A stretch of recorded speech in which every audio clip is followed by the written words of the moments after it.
The movie begins somewhere in the desert of Namibia, following an old railway line. The Queen and her family are enjoying a leisurely train ride through vast golden sands. Their train carriage holds an exquisite crown, leading the Queen to instruct her security to draw the curtains. They assure her that they're in the middle of the desert with no one in sight. However, the Queen insists on keeping the crown hidden from view, even from above the sky. This is where we meet Mr. A, who makes a grand entrance by skydiving above the desert. His drop zone, the train carrying the Queen and her crown. Meanwhile, the Queen plays a game of hide and seek with her grandchildren. Her security personnel allow her to enter the main carriage where the magnificent tiara is kept. To their surprise, the Queen tries to re-enter the carriage soon after, still playing the game. It's then that the guards realize that the person they initially let in was actually someone else disguised as the Queen. They quickly rush into the carriage, only to discover the crown replaced with the initial A. In the meantime, Mr. A sheds his disguise above the train and prepares to flee. The guards suddenly confront him, but he effortlessly dodges every one of their bullets. Mr. A uses his exceptional combat skills to fend them off until the last guard hooks him to the train with an arrow. With his advanced gear, Mr. A leaps from the train and uses the hook to glide through the sand. The guard fires at him, but he dodges the bullets and surprises his assailant by getting back on the train. Mr. A then overpowers him and kicks him from the railway before making a dramatic getaway. The scene then shifts to a group of local drug dealers waiting for their fresh supply. Here we meet Ali, who arrives with a briefcase full of drugs. His nervous attitude initially raises suspicions among the dealers, but they ultimately let him leave. However, as Ali is about to leave, he accidentally drops his ID card. One dealer checks out the ID, while another discovers a transmitter hidden in their drug shipment. This exposes Ali's cover, and the dealers discover his true identity as an undercover police officer. He's threatened at gunpoint until a sudden arrival interrupts their standoff. Here we meet Ali's superior, Officer J, who swiftly arrives and arrests the drug dealers. Afterward, we're introduced to Officer Sonali, who also happens to be Jay's former classmate. She's assigned to investigate Mr. A's case and presents her detailed findings during a briefing. Sonali reveals Mr. A to be a highly intelligent thief known for stealing rare artifacts from various corners of the world. His notable robberies include the latest jewel from London, a priceless painting from Paris, and a necklace from Istanbul. Sonali explains that Mr. A is not only a master thief, but also a skilled artist who crafts his disguises before each heist. She also highlights his habit of leaving a distinctive mark of the initial A at the scene of every theft.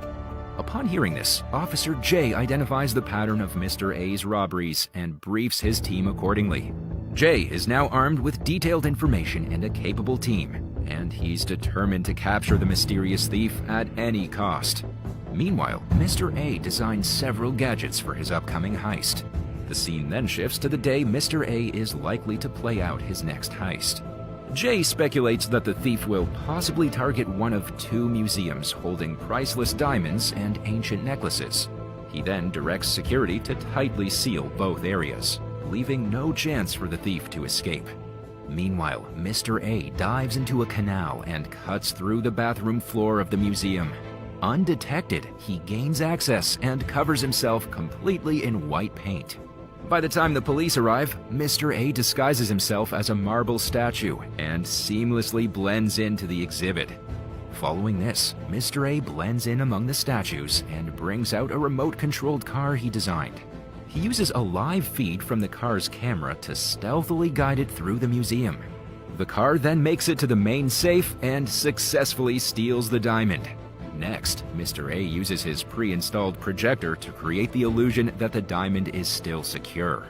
He then patiently waits for the right moment to make his escape from the scene. Elsewhere, Jay anxiously awaits Mr. A's move at the jewelry exhibition in the museum. He discovers that the museum's most valuable necklace is faulty from the beginning. Knowing Mr. A's preference for flawless items, Jay realizes Mr. A's true target is the diamond in the other museum. Jay immediately dispatches police reinforcements to that location and calls Ali to remain on high alert. While on the phone, Ali accidentally bumps into an elderly man and apologizes. This old man turns out to be none other than Mr. A in his clever disguise. Jay overhears their conversation and quickly asks Ali to arrest the man. It's revealed that all the museum staff had been granted leave that particular day. While on the phone, Ali stops the old man to check his ID, and the man hands him a card. Ali remains puzzled as there's no name on the front. The old man calmly states that his name is on the back of the card. Ali flips it over and, to his shock, sees Mr. A's signature. Before the police can react, Mr. A swiftly escapes through a manhole right beneath him and disappears before their eyes. Jay and Ali try their best to capture him, but Mr. A escapes through his cunning tactics yet again. Following this, Mr. A appears at the airport in yet another disguise. The media reports his next target, a priceless 600-year-old sword. The next day, Jay and his team arrive at the palace and heavily guard the area. Mr. A finds an alternate route inside, but encounters another thief trying to steal the sword. He warns the thief not to touch it and reveals that the sword is surrounded by invisible lasers. These lasers will trigger alarms and give out electric shocks through holes in the walls upon contact. In a bold move, Mr. A tosses a coin towards the laser, which immediately sets off the alarm. The nearby guards rush into the area just as the electric shocks activate and incapacitate them. The other thief takes the opportunity to flee with the sword and leaves behind Mr. A's signature. Enraged, Mr. A pursues the thief, but Sonali intervenes and holds the imposter at gunpoint. Mr. A arrives just in time to disarm Sonali and then rescues the imposter from being caught. Sonali and Jay are left frustrated as Mr. A slips through their fingers once again. Once they reach their exit route, the other thief removes the mask and reveals herself as a young woman named Suneri. It turns out that Suneri is a fan of Mr. A and attempted to steal the sword in hopes of meeting him. She tries to persuade Mr. A to form an alliance and work together. However, he turns her down and leaves with the priceless sword. After their meeting, Mr. A begins to observe Suneri closely and approaches her in disguise. He gets impressed by her determination and finally agrees to take her on as his partner. A few days later, Suneri arrives at a movie theater to meet Jay. It's revealed that Suneri has been working undercover for the police from the beginning. She was caught during a robbery, but Jay let her go when she promised to help him catch Mr. A. Shortly after, Mr. A arrives at the theater in another disguise to meet Suneri. He provides her with a passport and tickets for a trip to Rio, where they will carry out their next heist. Jay, hiding in the shadows, overhears their entire conversation, while Mr. A remains unaware of his presence. Following this, Mr. A and Suneri arrive in Rio, where Jay and Ali also end up according to the plan. It's revealed that the police officers will be staying with Sonali's twin sister, Monali, who lives there. Meanwhile, Mr. A begins to trust Suneri, and she reciprocates his trust. He finally meets her without any disguise and reveals his name, Aryan. He then asks Suneri if she trusts him, and she wholeheartedly confirms that she does. Shockingly, Aryan challenges her to jump off a cliff, and she agrees without hesitation. He follows her with a cable attached to himself for their safety. It turns out that this was just a test of Suneri's trustworthiness, and she earns even more of Aryan's trust through her willingness to take the leap. The next day, Aryan goes for a walk in disguise and unexpectedly runs into Jay. Although they're strangers, they eventually strike up a conversation upon discovering they're both Indian. Both men fabricate stories about themselves. Jay pretends to be a writer, while Aryan claims he collects coins for a living. Just then, Suneri calls Aryan and informs him she'll be away for a few hours. She then reaches out to Jay and arranges to meet at their location. Suneri later reveals to Jay that she's gained enough of Aryan's trust to see his true identity. Jay reminds her that he's relying on her, and she assures him that she will help him catch Aryan. Later, Aryan takes Suneri to a museum to finalize their next plan. He then reveals their target for the upcoming heist. a collection of ancient coins worth approximately 150 crores. After sorting out their strategy, Sunehari heads off to a party where she discreetly meets Jay. She then discloses the details of Arian's upcoming plan. Jay then gives her a device with which she can alert the police when activated and instructs her to use it once they're inside the museum. Little do they know, Arian is observing them at the same event, though completely disguised. It becomes clear to Arian that Sunehari and Jay have been working together all along. He feels deeply disappointed after discovering the truth, as he genuinely had feelings for Sunehari. The next evening, Sunehari appears visibly anxious whenever she's around Arian. He suddenly asks her how she would feel if he were to die the next day. Arian then confesses to feeling nervous about their upcoming robbery, a feeling he has never experienced before. His words are somewhat vague, leaving Sunehari with a sense that he knows more than he's letting on. Following this, Arian and Sunehari head out to a party where Jay is also present. Arian appears without his usual disguise and eventually meets Jay face to face. They finally acknowledge each other's true identities, Arian as Mr. A and Jay as the police officer pursuing him.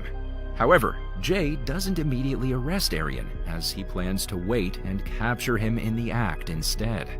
The next morning, Arian confronts Sunehari and demands that she confess the truth. She admits to collaborating with Jay, but pleads with Arian to trust her. In response, he challenges her to a risky game of Russian roulette. Sunehari nervously agrees, determined to regain his trust. They take turns pulling the trigger on each other until only one bullet remains. The gun ends up in Sunehari's hands, leaving Arian to face the final moment of truth. She tearfully confesses that she deceived him and accepts that she deserves punishment. Sunehari then confesses her love for him and quickly pulls the trigger on herself. In a shocking twist, the revolver clicks empty. Arian had never loaded it with a bullet in the first place. Arian realizes her sincerity, and they share a passionate kiss. Following this, Ali and Jay guard a collection of coins at the museum. Arian and Sunehari cleverly infiltrate the crowd in disguise as dwarves. Arian then releases spiders among the children in the museum. The chaos and panic allows them to steal the coins without detection. Immediately after, Jay hurries to the apartment where Arian had been staying, only to find it empty. He then receives a call from Sunehari, who reveals that she has chosen to stand by Arian. The police quickly launch a search operation to arrest them. Soon after, Ali and Jay spot the cunning thieves fleeing on a motorcycle. A high-speed chase ensues, leading Arian and Sunehari splitting up to avoiding being captured. Jay eventually catches up to Arian, who refuses to surrender in spite of a fierce struggle. In the midst of their confrontation, Ali arrives on the scene, aiming his gun at Sunehari. Arian finds himself in a desperate situation, torn between avoiding arrest and the safety of Sunehari, whom he loves. Arian suddenly poses a question to Ali and Jay, asking if anyone has ever loved someone enough to kill them. His words confuse Ali and Jay, but Sunehari understands his cue immediately. She unexpectedly opens fire on Arian, causing him to fall from the cliff to his death. Jay then decides to spare Sunehari from imprisonment. He coldly remarks that her punishment is to live with the guilt of murdering her beloved. The scene then cuts to 6 months later. Sunehari is now managing a small restaurant, happy with her life, and no longer involved in criminal acts. Moments later, we find Arian at the same restaurant, and the two seem to be still deeply in love. It turns out that he had staged his death during the confrontation with Jay and Ali. In fact, Arian and Sunehari had planned to fake his death to leave behind their life of crime and start fresh as ordinary civilians. Afterward, Officer Jay arrives at the restaurant to confront the two. He likely knew Arian was alive, but allowed him to disappear just to arrest him later as a surprise. Arian then explains that he has genuinely changed his ways and is dedicated to living a peaceful life with Sunehari. He willingly hands over all evidence that could incriminate him to Jay. Upon hearing this, Jay is left impressed by Arian's transformation and honesty. He decides not to arrest him and gives them the chance to embrace their new life away from crime. Jay accepts the evidence and offers his blessings for their happiness and future. The movie comes to an end as Jay leaves the restaurant, content that Arian and Suneri are finally free from the shadows of their past.